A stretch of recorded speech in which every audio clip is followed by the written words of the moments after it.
Goody, goody, everyone. This is Dayhawk bringing to you episode 35 of Shaman King 2021. So, we leave off where Papa Horo Horo pretty much knocks out Bill and builds a raft and swims home. And Horo is up against this Lego man, and Lego man, as I like to call, is surrounded by ice, so he can't get away. And Blockman is telling Horo Horo that there's no way in hell you're gonna use Oro's soul on all those spirits because it's gonna exhaust you to even end you, because there's no way a shaman with his level can control so many spirits and oversouls and all that. And he's like, yeah, and it's like if someone were to tell me, hey, you shouldn't do this, blah blah blah blah blah, I'll be like, look, I may be dumb, but I'm not that dumb. And Horo Horo pretty much tells him that. I'm like, I know this. So what ends up happening is that he unleashes his own oversoul at him, and Lego Man blocks it off, but then he ends up swapping one spirit to another.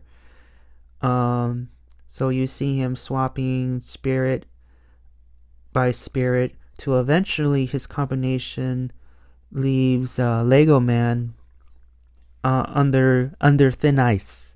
Yeah, I know. So you see Lego Man pierced with ice, but Lego Man ends up forming a tank. And here we thought that it will be the end of Horo Horo, but then just when Lego Man was about to launch his attack, he ends up getting not thrown but sunk into the sea. And he's like, wait a minute, what's going on? So all those attacks was just a distraction to maybe make the land itself easy to sink into the sea. And Lego Man ends up getting frozen, and he ends up saving his friends and winning. It's not really a match, but winning the fight. And so you get to see in the background Bill getting up, and as he was about to attack, he sees feathers. And that ends right there. Meanwhile, back at the hideout, Yo and his friends were wondering where the hell is Horo Horo at, up until Lyserg comes in with him and tells the story that he ends up borderline not killing him, but as you can see from the results, it was pretty brutal, to the point where it's like you think he's dead, but How's Goons pretty much says he's there but not so much, so he is okay. But the risk of that, as we all learn, that if you're in the border between life and death and you manage to survive that, then your Furioka will increase tenfold. So I don't think it was wise of Lyserg to leave him alive, but especially when Marco has been trying to tattoo the philosophy into his brain that, justice is killing, something about those lines. But we get to see later on. So Lyserg tells the story of him beating um, Bill, and he has gotten an angel, a new spirit. And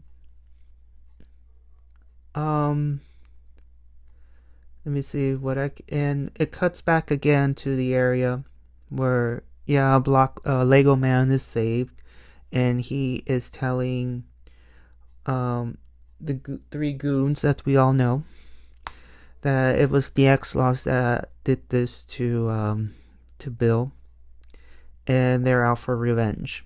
And then it cuts back to Lyserg telling the story of how he acquired the angel.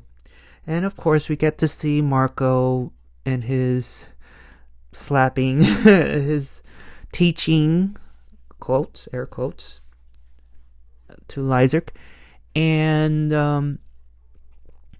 Lyserg is still on the fence on the whole Yo leaving to just the belief of justice. The only way to acquire justice is to kill evildoers. He doesn't have it doesn't resonate with him, and it's like it doesn't go against his it goes against his belief, his heart. But Marco's like, you need to let that part of you die, because the way of the X-Law is you pretty much disregard what you believe into the belief of the Iron Maiden and her beliefs and the way of justice, meaning that if you see any evildoers, you have to kill them. Sure, because in their way is black and white. Let's face it, their way is black and white. There's no such thing as redemption for those people. And so it leads to the X-Law Armory, and we get to see the eighth angel, Ezel. Look like the angel is chained up, it looks like. But yeah, we get to see that. And the major difference between the original and this is that Marco hands over the gun that contains the angel within, and also getting rid of morphine, which in this version he never got rid of morphine. So that's like the interesting part for me, because I assumed that the moment he gets his angel, then he will get rid of morphine, but not in the case in this version. Also, Marco mentioned that once you wear the white robes, you pretty much need to be open to the idea that you're gonna die. You accepted the fact that you're gonna die, because there will be moments where, like what happened with X-Laws 3, I believe. They knew what they were dealing with, and they were willing to sacrifice their lives for the greater good. But I mean, we all know what that turned out. It was for nothing, apparently, according to Hal. So going back, after Lyserg finishes the story, Yo was planning to tell everybody what he knows, I guess, about, and it just concerns what he knows that concerns the future of the Shaman tournament, whatever that may be. And as Yo was about to talk, the giant skeleton appears outside and tries to do a sneak attack. And luckily, Yo and the group escaped, and Ryu is down there trying to hold them off.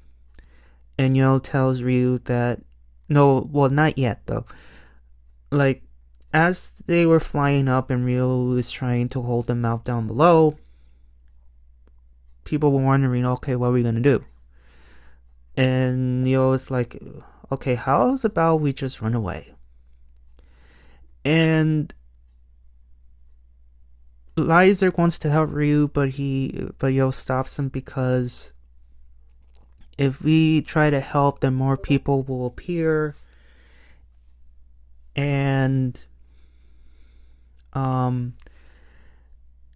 to the point where we'll be overwhelmed. So it's better to just retreat for now. I mean, it makes sense because I mean it's smart strategy. Um, but then it gets discovered that they have a hitchhiker, but luckily Ren quickly do away with him. And Yo gets pissed off because two members of How were laughing at the fact that that their friend is falling from the sky and all that they have no concern over their supposed friend. And Rio gets pissed off. He was supposed to retreat, but no, he's like, no, you know what? I'm gonna kick their asses. Oh man, Rio, you had a chance to run, but So I forgot his name, but he unleashes his genie to attack, and it cuts off where Yo asks, "Okay, you acquire your angel, but where's morphine?" Because Yo assumes that Lyserg just let her go, like me, because I seen the original, and we all saw. For those who already seen the original, we all know what happened with morphine once Lyserg obtained his new spirit. I mean, it was brutal. But we get to see here in this version that no, she's with me. She's still with me. And then he gets dropped out at the X-Law ship. And then Aminomaru tells Yo secretly that Ryu is still there. He hasn't retreated yet. And Yo was like, seriously, Ryu? I told you to retreat, man. So he goes and tries to help Ryu. And meanwhile, Ryu is getting his ass kicked. And then it cuts to the scene with Mikihisa and the two kids. They were having dinner. And the boy was like telling his sister, hey, we're about to eat. And then the sister just looks at the golem. And you see this emblem, this eye with the letters meth. I don't know, but there is like a message there with an eye, what looks like an eye, and we will get to that soon. And Ryu is knocked out cold, and as he was about to die, Team Gandhara,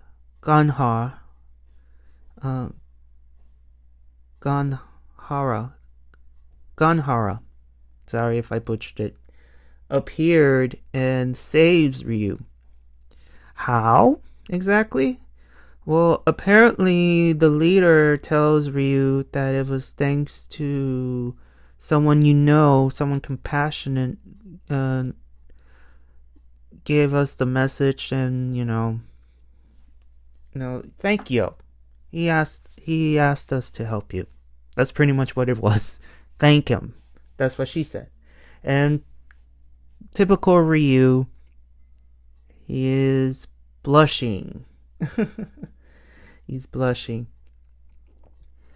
Meanwhile, the others made it back to the inn, and Chocola wants to see his friends. But once he arrives, all his friends are dead.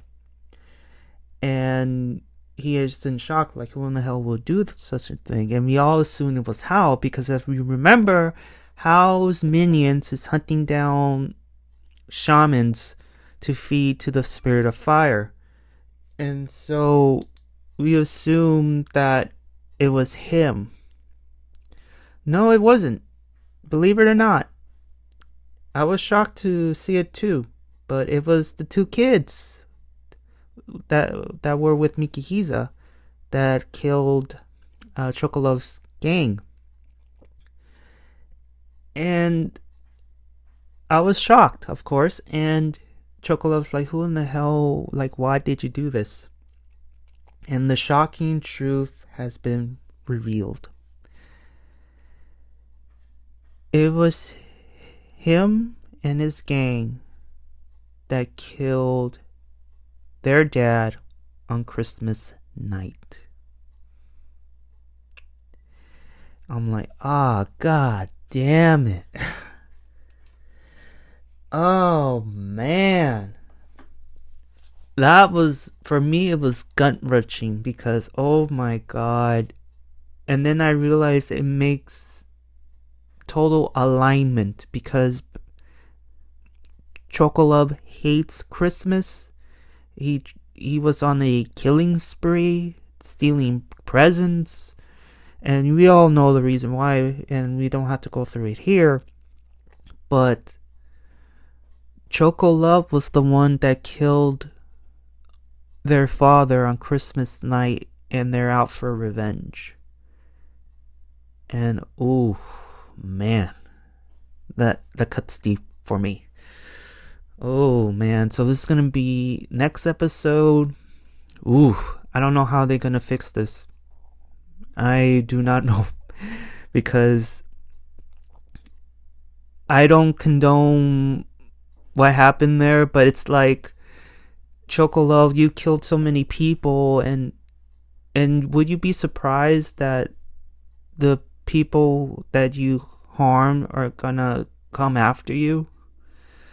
Oh man. Oh, this is gonna be brutal in the next episode. But I mean, overall, I love the episode.